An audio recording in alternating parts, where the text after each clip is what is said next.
నేను ఇదే కూరగాయలు పండిస్తాం. మీకు క్యారెట్ పండిస్తా, బెన్నీస్ పండిస్తా, క్యాప్సికమ్ అన్ని ఇవన్నీ కూరగాయలు మాయే. కాంగ్రెస్ పాలన చెప్పిన ఈ పనుల్లో ఏవి 10% కూడా చేయలేరు మేడం. కాబట్టి మళ్ళీ కేసీఆర్ గవర్నమెంట్ కావాలంటే జనాలు కోరుకుంటున్నారు. కాబట్టి ఇక మరి ఏం జరుగుతుందో ఏందో కానీ అర్థమైతే లేదు. ఇంకా హామీల మీదనే ఉన్నాడు కానీ ఇంకా ఒక్కటి కూడా మా రైతులకు మాత్రం ఏం మేలు చేయలేడు.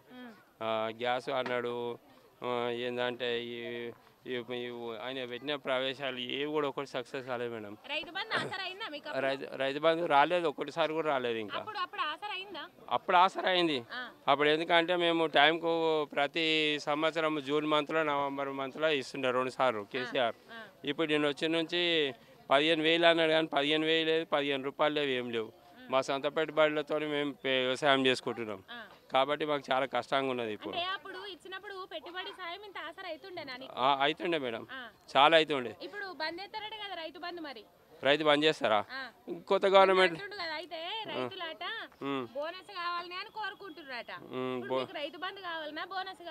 బోనస్ అవసరం లేదు, రైతు బందే కావాలి మేడం. అట్లా రైతు బంధు అయితే మాకు ఉపయోగం ఉన్నది. ఎందుకంటే మా వ్యవసాయానికి తోడ్పడుతుంది, మా పెట్టుబడులకు అన్నిటికీ తోడ్పడుతుంది. కాబట్టి రైతు బంధే అవసరం అని అడుగుతున్నాం. ఇంకా ఎట్లా అనిపిస్తున్నా అంటే మనం చేసేది ఏం లేదు కాబట్టి గవర్నమెంట్ చేసేది ఉంటుంది. కాబట్టి గవర్నమెంట్ మీద ఆధారపడి ఉంటుంది. మన సామాన్య వ్యక్తులు మనం ఏం చేయలేముగా. ఖాళీ ఓన్లీ ఓటీ నిమిత్తులం మాత్రమే మనకు అధికారం మనకేముండదు. అడిగే అధికారం ఉంటుంది కానీ అది ఎప్పుడు ఎట్లా ఉంటుందంటే మేడం, చాలా పెద్ద ఎత్తున సమ్మెలు కానీ ఏమైనా కానీ పరిష్కారం అయినప్పుడు అది అవుతుంది కానీ ఒక్కరిద్దరితో అయ్యేది కాదు అది. కాబట్టి మనం ఏం చేయలేము. ఇక వాళ్ళకే ఇచ్చేసాం అన్నట్టు.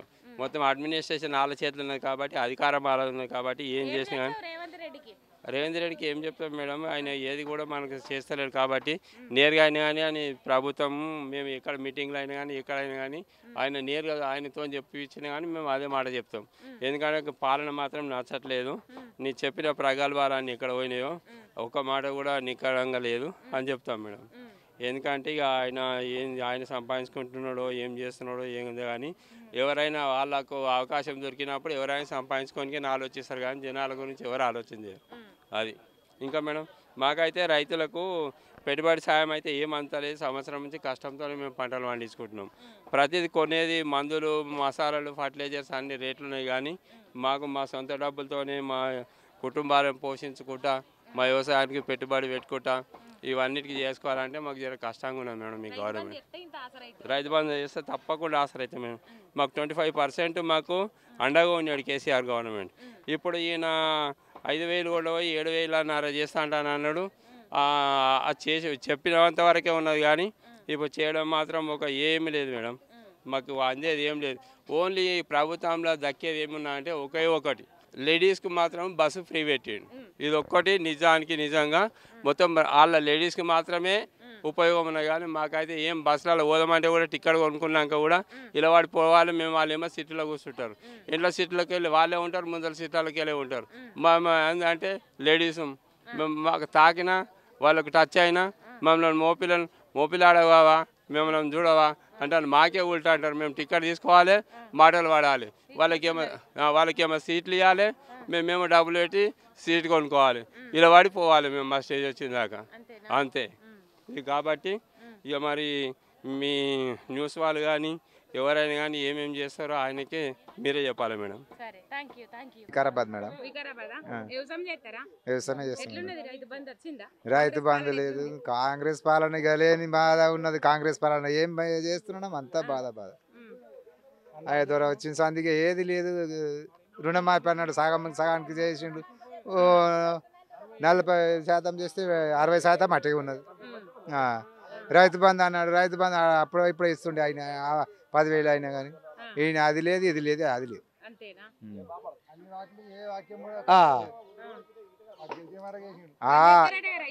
అమ్మా బంద్ చేస్తామని మరి అప్పుడు చెప్పొద్దు కదమ్మా. బంద్ చేస్తే మాకేమో ఇది లేదు, ఆయన ఇస్తేనే ఇది చేసినాం కానీ మొదలు వామిచ్చుడు చేసుడు బంద్ చేసుడు ఏం లెక్క.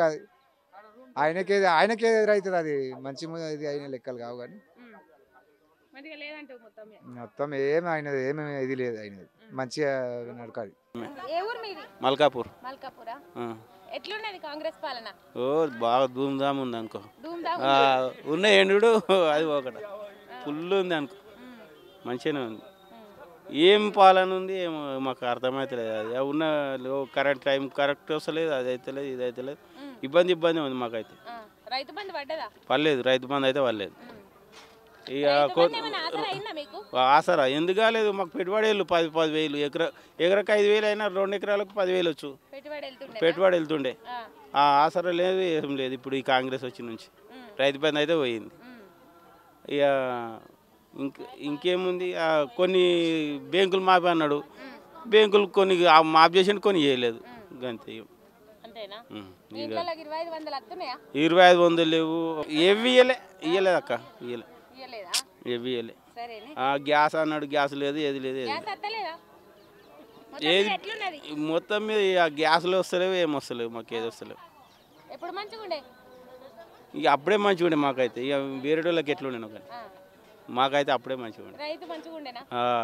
రైతు బంధు మంచిగా ఉండే, కరెంటు మంచిగా ఉండే. కరెంటు మాకు 2 ఎప్పుడు పోయేది తెలియదు, ఎప్పుడు వచ్చేది తెలియదు, పోతుంది వస్తుంది, మంచిగా ఉండే. ఊకుందు కానీ ఇదే పని మా పని. కానీ ఇప్పుడు కూడా కొంచెం నయమే, కానీ పూర్తిగా ఏం పోతలేదు, కానీ ఇప్పుడు పోతుంది వచ్చే టైం వస్తుంది గట్లా, అంతే ప్రాబ్లం. సరే మేడం. నా పేరు మల్లేష్. నేను వ్యవసాయం పని చేస్తా. ఈ బెండకాయలు, వంకాయలు, టమాటా, కీరా, సొరకాయలు. కాంగ్రెస్ ప్రభుత్వము వేస్ట్ ఉన్నది. ఎందుకట్లా అంటే ఇప్పుడు ఆ కేసీఆర్ ఉండగా కళ్యాణ లక్ష్యం ఇచ్చిండు, పింఛన్లు ఇచ్చిండు, ఇవి ఇచ్చిండు, అవి ఇచ్చిండు, రైతు బంధు వేసిండు. ఇప్పుడు రైతు బంధు సరి చేస్తలేడు, కళ్యాణ లక్ష్యం ఇస్తలేడు. మళ్ళీ అంతా తికమక చేసి ఆడోళ్ళకు ప్రభుత్వం ఇచ్చి చేతులు లేకుండా చేసిండు. మొత్తం ఆడోళ్ళు బస్కి ఎక్కున్నా కానీ ఆడోళ్ళు మొత్తం బస్సులా తిరుగుతున్నారు. వాళ్ళతో చేతులు లేకుండా వాళ్ళతో బదనాం ఉన్నది. ఇప్పుడు మాకు కూరగాయలకు కూడా రేట్లు పడిపోయినాయి, మేము ఎవరికి అడగ కూడా అవకాశం లేకుండా అయిపోయింది. వీడు వచ్చి వేస్ట్ కూడా అయిపోయింది, వీడు రాకుండా మాకు పీడవవు. మాకు మళ్ళీ కేసీఆర్ కావాలంటే మళ్ళీ మొత్తం తిరుగుపడుతుంది, జనం కూడా తిరుగుపడుతుంది. మాకు తిరుగుబాటు కావాలి, కేసీఆర్ రావాలి. వీడు వేస్ట్ గాడు, వీడు ఏం చేయడు, ఏం ఇయ్యడు, ఏం చేయడు. ఇప్పుడు ఏటికాల నీళ్ళు కూడా బంద్ చేసిండు, ప్రభుత్వం ప్రాజెక్టులు కూడా బంద్ చేసిండు. అది నీళ్ళు కూడా వస్తలేవు. మాకు రైతు బస్సు ఉండే, అప్పుడు బస్సు కూడా బంద్ అయింది. దానికి ఏం అడగడానికి అవకాశం లేకుండా అయిపోయింది మాకు. కొత్తపల్లి, రామసాగర్, ఎంకంపేట, టెంగపేట, ఇవన్నీ వడ్డేపల్లి, రామారం ఇవన్నీ వచ్చు. ఆ బస్సు రైతు బస్సు, ఆ బస్సు కూడా ఏమో అవకాశం లేకుండా అయిపోయింది మాకు. అది బంద్ అయిపోయింది. కొంతమంది పింఛన్లు కూడా బంద్ అయిపోయినాయి, కొంతమంది ఇప్పుడు ఏటికలు కూడా బంద్ అయిపోయినాయి. చాలా నేరనేలు అయిపోయినాయి. ఇప్పుడు రాకున్నా పిడవవు. ఏం 4,000 పింఛన్ ఇచ్చినా 4,000 పింఛన్ ఏమి ఇస్తలేడు. ముసలోళ్ళు అంతా ఆయనే మంచిగా ఉండే అని కోరుతున్నారు.